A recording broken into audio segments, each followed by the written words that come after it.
friends, today I'm going to start building a bed for my daughter. Now, in almost 13 years of building, I have never built a bed before, which is very interesting. But beds are supposed to be pretty straightforward to build, I think. So we're gonna get started. It's a pretty simple design, but we're gonna add a few little bells and whistles because why not? And it's also a teen's bed. And we're also going to be building a trundle for it because sleepovers are fun. But before we get started, this video is sponsored by Agency, who create custom-made prescription skincare. And if you are new to this channel, I am Anika and I am here to demystify DIY and inspire and empower you to be able to build anything at all. So if you aren't subscribed yet, be sure to hit that subscribe button because we're gonna have so much fun building together. Let's get started. Of course, as always, I have the detailed step-by-step cut list, plans, and schematics for you linked in the description below. Now, the first thing that I'm going to do is cut down the 2x4s that are going to make the legs. Now, at this point, I'm not going to cut the 2x6s because I am going to run the 2x4s through the table saw and cut off the rounded edges, and this is going to change the dimension of the legs. So I need to get that exact dimension before I can define and cut down my 2x6s that are going to build out the headboard and the footboard. I decided to send the boards through the planer just so that it can help me cut down the time that I need to spend sanding. Okay, so while I send those boards through the planer, let's talk real quick about the sponsor of today's video, Agency by Curology. Agency offers dermatology-backed custom prescription skincare tailored for your skin. It is super easy to get started. I started by taking a simple online quiz about my skin concerns and uploading pictures of my face from various angles. You can get started today and receive a special offer. Sign up was a breeze, and soon after, my personalized skincare kit arrived. Each product is designed for my skin's unique needs. From the cream oil cleanser, eye formula, dark spot formula, future formula to the weightless whipped moisturizer, each item is formulated by licensed dermatology providers. I've been using these custom formulas daily for over a month now. The first thing I noticed within just about 3 to 4 days was how much softer and smoother my skin felt. Fast forward to today and I am seeing a noticeable difference in my skin's hydration and overall health. I just got my second box with the full-size products, and I am looking forward to continuing to see my skin look and feel better. To get started, visit the Agency website and take a quiz. The link is in the description below. Okay, so I have my 2x4s here. They have been cut and we've trimmed off the edges and I sent them through the planer. Now, on second thoughts, I probably should not have sent them through the planer just yet. I should have waited to cut down my 2x6s and then send everything through the planer so that they're all the same thickness. But now I'll just have to send these again through the planer once I start working with the 2x6s.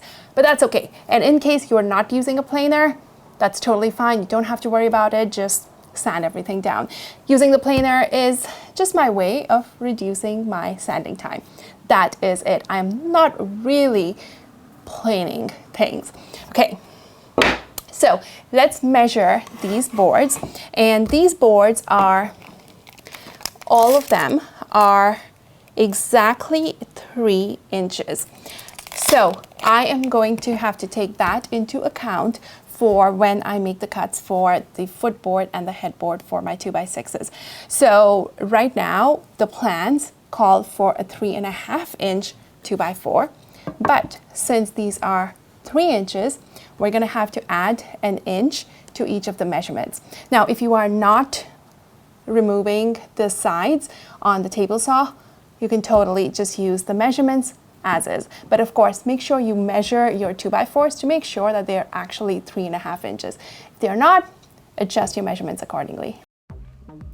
Now with the new measurements, I went ahead and cut down the 2x6s, sent them through the planer, and then got down to sanding. Sanding is one of the most tedious and time-consuming things to do, but it is also one of the most important things you can do to get the best professional finish. So put on some tunes and get to work, and don't skip it. Now it's time to make pocket holes.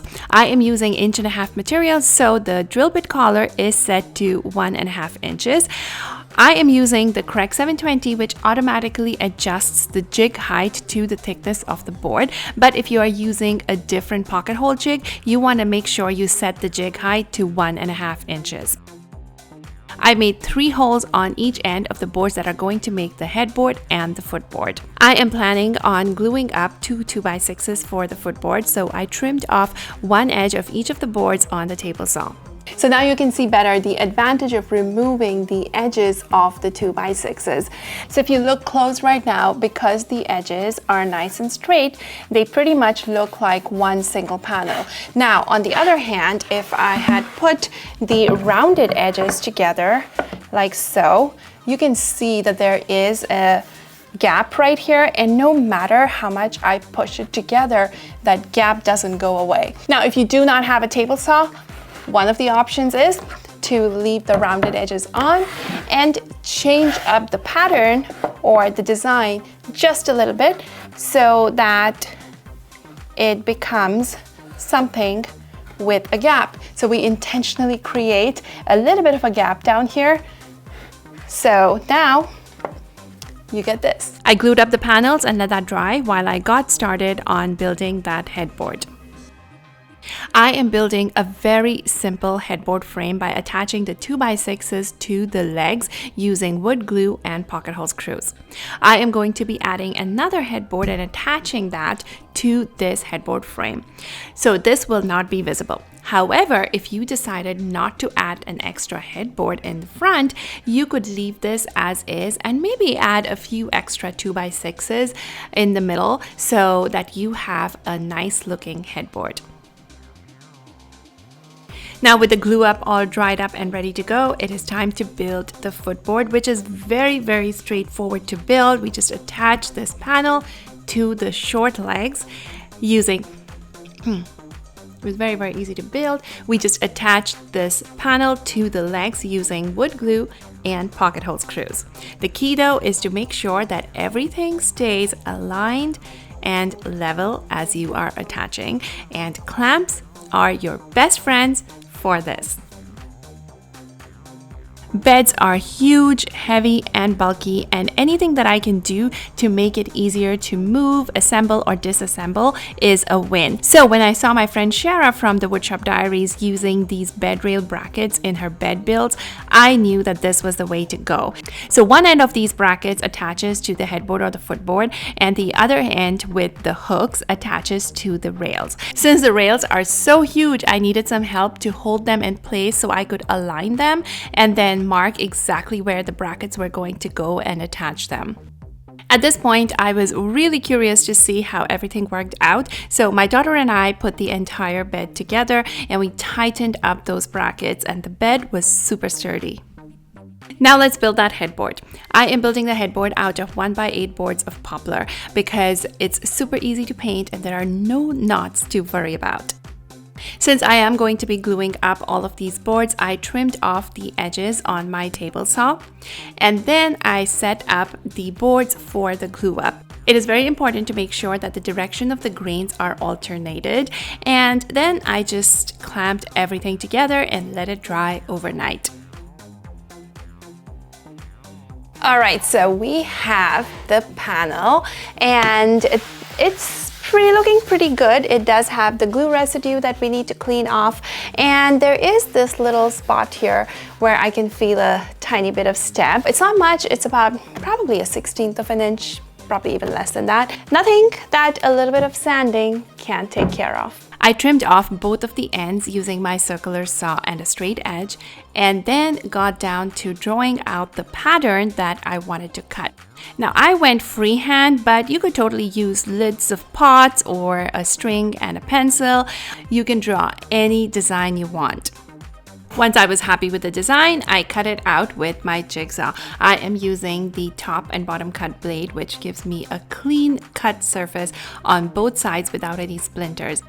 I wanted a rounded edge for the headboard, so I used a 1/4-inch roundover bit in my palm router and went over both sides of the headboard. And while I was at it, I also routed all the other edges of the bed, like the footboard as well as the rails. We need to attach a 2x2 to the rails for supporting the slats. So I cut out my own 2x2s from 2x6 boards and attached that to the rails, aligning them to the very bottom of the rail. Now it's time to build the trundle. The trundle is basically a box with one side being a 1x10 and the other 3 sides being 1x8. Plus we've got some braces and supports. I sanded down the boards, made the pocket holes, and then got ready to assemble the box for the trundle. Building the box is straightforward because we're just attaching using wood glue and pocket hole screws. It was a little hard to handle the entire trundle across the small workbench, but in the end, it all worked out. Now, once the box is built, I also added some supports in the middle. I made sure that they were all perpendicular and attached them using pocket hole screws and wood glue. Now, in the plans, you will notice that these supports look different. They're in different places, and there is a very specific reason for this, which you will see when I attach the casters later.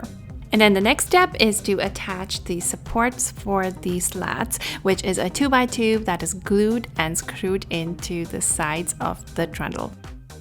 I prepared everything for painting by filling any visible holes. I filled the pocket holes using a dowel. And then I decided to round over all of the edges of the trundle. I ran the roundover bit on both sides of the front edge to get that nice rounded edge that is easy to hold and pull and push.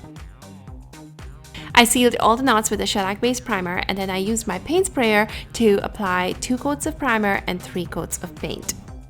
At this point, I realized that in order to be able to attach casters such that they can swivel around underneath the trundle, I need extra surface. So I came up with the idea of attaching a scrap piece of plywood or the cutoffs from the boards using pocket hole screws and screws into the supports. This is where the plans differ from what you see here, and since I already went through this exercise, I have modified the plans to do this exact thing in a much cleaner and simpler manner. And then I attached 6 casters to the trundle, 4 on each corner and 2 in the middle. I attached an LED strip to the back of the headboard because why not? Okay, let's put it all together. The bed is essentially 4 parts. So we have the headboard, we have the footboard, and then we have the rails. And the rails with the bed rail brackets are super easy to attach to the headboard and the footboard. And once you tighten the screws well, it's pretty stable and sturdy. And now let's attach that headboard. I set it up so it has equal overlay on both ends. And then I attached it using 4 1/2-inch corner braces. Now for the slats, I am using 2x4 slats because those are much stronger than 1x material, especially because I cannot put any supports underneath the slats. I arranged the slats about 2 inches apart and then screwed them into the supports. I tested it out for strength and stability, and everything looks good. Now let's bring in that trundle. And it slid in under the bed really well. I have to admit that I was a little nervous about that working out, but it did. Time to add slats to the trundle, which I actually used a bunch of cutoffs I had left over. And I also got some help to screw in the slats. And that, my friends, is the bed with the trundle. I am happy to report that the owner of the room loves it. Remember, I have the full detailed plans, including the cut list and step-by-step schematics, linked in the description below. Thank you so much for watching, and I will see you next time.